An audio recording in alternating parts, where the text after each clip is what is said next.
Hello everyone, good morning. আশা করব তোমরা সকলেই ভালো আছো, আমিও ভালো আছি। আমার আরও একটা নতুন ব্লগে তোমাদেরকে স্বাগত জানিয়ে আমি আমার ব্লগটা শুরু করলাম। দেখতে থাকো, আশা করছি তোমাদের সকলের ভালো লাগবে।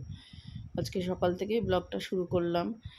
সব সবজিগুলো কেটে ধুয়ে নিচ্ছি। আজকে করব তোমার সুজির উপমা। সুজি হচ্ছে যেটা ঝাল সুজি বলে ওইটাই।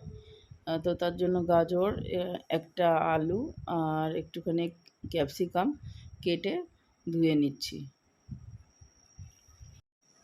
আর এর মধ্যে দিয়েছিলাম একটু ডিম, আহ, একটা দুটো ডিম দিয়েছি আর বাদাম দিয়েছিলাম।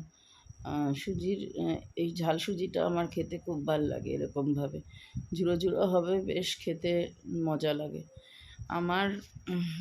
ঝাল সুজি, তারপরে চিড়ের পোহা, এই সমস্ত সকালবেলা ব্রেকফাস্টটা ঠিক লাগে। সকালবেলা না, আমি একদমই ভাত খেতে পারি না। আর শানও তার সাথে ভাত একদমই পছন্দ করে না। খাবো না তাও ঠিক আছে, কিন্তু ভাত মোটে সকালে আমি খেতে পারি না, একদমই পারি না। আর আজকে করব পটলের দোরমা। তো একটুখানি চিংড়ি মাছ ছিল ফ্রিজে, তো ভাবলাম ওই দিয়ে একটুখানি পটলের দোরমাটা করে ফেলি। তো বেশি পটল নিইনি, এই সবার হিসাব করে, চারজনের হিসাব করে দু পিস দু পিস করে নিয়েছি। তো ভিতরের আহ, সব যেগুলো দানা আছে সেগুলো বের করে নিচ্ছি। তারপরে পটলের উপরের যে অংশটা সেটা ভালো করে আস্তে আস্তে ছুরির সাহায্যেই চেঁছে নেব। দিয়ে তারপরে যেভাবে করছি আমি সেভাবেই তোমাদের সঙ্গে আজকে শেয়ার করব পটলের দোরমাটা। তো ভিতরের দানাগুলো আমি ফেলে দেবো না, একটা পাত্রে ওগুলো রেখে দেবো, যাতে পরের টাইমে কাজে লাগে। মানে পরে ওটা পেস্ট করব পটলের দানাগুলো। আর চিংড়ি মাছগুলোকে একটুখানি ভেজে নেব। তারপরে পটলের দানা, চিংড়ি মাছ আর তোমার লঙ্কা, একটুখানি পোস্ত দিয়েছিলাম, তো সেইগুলো সব পেস্ট করে নেব। তো এইগুলো কি বলো তো, খেতে বেশ ভালো লাগে, কিন্তু সময় সাপেক্ষ ব্যাপার। এগুলো টাইম লাগে অনেক। হ্যাঁ, একজন থাকলে ভালো হয়, করে কেউ হেল্প করে দিল, তো সেটা করে এই সমস্ত আহ, তখন করে খাওয়া যায়, যে একজন কেউ করে দিল হেল্পিং হ্যান্ড। তো যাই হোক, ভালো লাগে। কিন্তু একার দ্বারা না এই সমস্ত করা অসম্ভব ব্যাপার, ভালো লাগে না। এই মা এসছে, তাই জন্যেই মাকে বললাম একটু হেল্প করে দাও আমাকে। তো মাও খোসাগুলো, মানে খোসা ছাড়িয়ে দিল, প্লাস ভেতরের দানাগুলো তোমার বের করে দিল। এই যে চিংড়ি মাছ নিয়ে নিয়েছি, অল্প কটা ছিল তাই। আর এই যে পোস্ত, আর যেগুলো পটলের খোসা, ভিতরের দানা সেইগুলো, আর পটলের খোসাগুলো ভালো করে ছাড়িয়ে নিয়েছি, ছাড়িয়ে ভালো করে ধুয়ে নিয়েছি, ওপরের অংশটাও ফেলিনি, ওটাও ধুয়ে নিয়েছি। আর লবণটা মাখিয়ে নিয়েছি, সেটা তোমাদের সঙ্গে দেখানো হয়নি। তো এই যে 4-5টা করে ভেজে নিচ্ছি লবণ মাখিয়ে। তারপর আবার একটুখানি লবণ দিয়ে নিয়েছিলাম ওপরে ওপরে। পটলের দোরমা আবার তোমার নিরামিষভাবেও করা যায়, ছোলার ডাল দিয়ে। আর এরকমভাবে যেরকমভাবে করছি এরকমভাবেই, শুধু ছোলার ডালটা এক্সট্রা লাগে, এই আর কি। তো বেশি পটলগুলোকে ভাজলে হবে না, বেশি ভাজলে পটলগুলো চুপসে যাবে। তো একটুখানি চিংড়ি মাছ দিয়েছিলাম জন্য তেলটা এরকম কালো কালো হয়ে গেছে। তো মশলাটা পেস্ট করে নিয়েছি, সেই মশলাটাই দিয়ে দেবো এখন।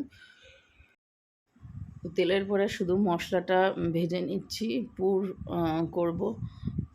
তো দেখলাম কি, একটুখানি পুরটা অল্প হয়ে যাচ্ছে, তো পরে আমি এখানে আলু অ্যাড করেছিলাম, সেটা তোমাদের সঙ্গে শেয়ার করিনি, আমি মুখেই বলে দিচ্ছি।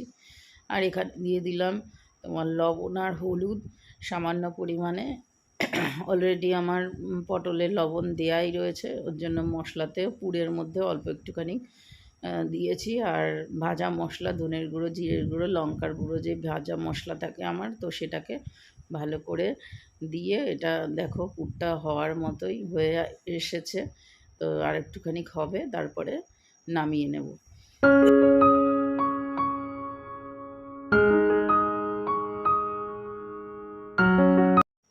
তো পটলের পুরটা রেডি হয়ে গেছে, আর পটলগুলো ঠান্ডা হয়ে গেছে। এই যে পটলের এই ফাঁকার মধ্যে পুরটাকে ঢুকিয়ে নেব। আর আলু যেহেতু দিয়েছি, পুরটা অনেকটাই হয়ে গেছে। এবারে আস্তে আস্তে বসে বসে এই কাজগুলো করতে হবে হালকা হাতে, বেশি চাপাচাপি করা যাবে না। তাহলে পটলের পিছনটা ফেটে যেতে পারে। তো আস্তে আস্তে আস্তে করে ঢুকিয়ে নেব। আর যে সামনের অংশটা যেটা কেটে রেখেছিলাম সেটা ফেলে ফেলে দিইনি, ওটাকেও ভেজেছি। ওইটা হচ্ছে একটা স্টিকের মাধ্যমে, আমার স্টিক আছে, তো স্টিকের মাধ্যমে তোমার এইটাকে আটকে দেব, পটলের উপরের অংশটা আর পটলের নিচের অংশটা।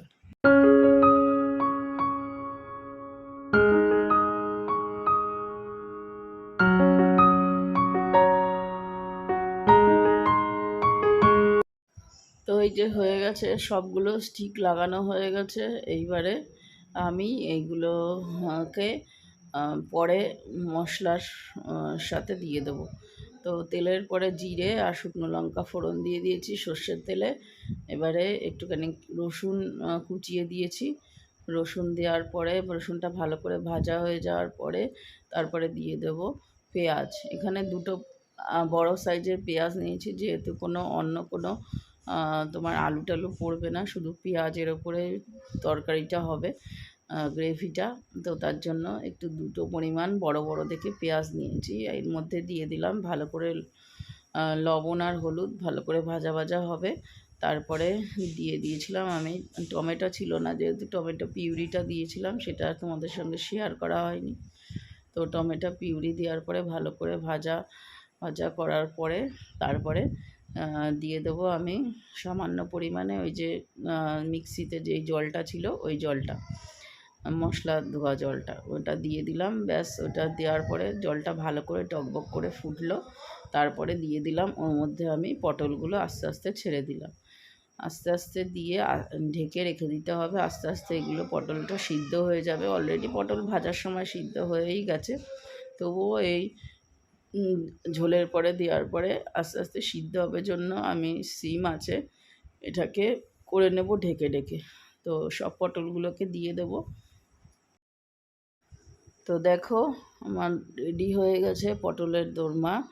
তো এই যে নামিয়ে নিয়েছি। হ্যাঁ, তোমাদের কেমন লাগলো বলো কমেন্ট করে, যে ভালো লেগেছে কি খারাপ লেগেছে তোমরা কমেন্টের মাধ্যমে জানিও। তো পরে খেয়ে দেখেছি, খারাপ হয়নি, মোটামুটি ভালোই হয়েছে। তো রেসিপিটা তোমরা করতেই পারো এরকমভাবে, তোমাদেরও ভালো লাগবে। তো চলো, আজকের মতো ব্লগটা এখানেই এন্ড করছি। নেক্সট ব্লগে দেখা হবে। ততক্ষণের জন্য তোমরা সবাই সুস্থ থেকো, সাবধানে থেকো, আর অবশ্যই ভালো থেকো।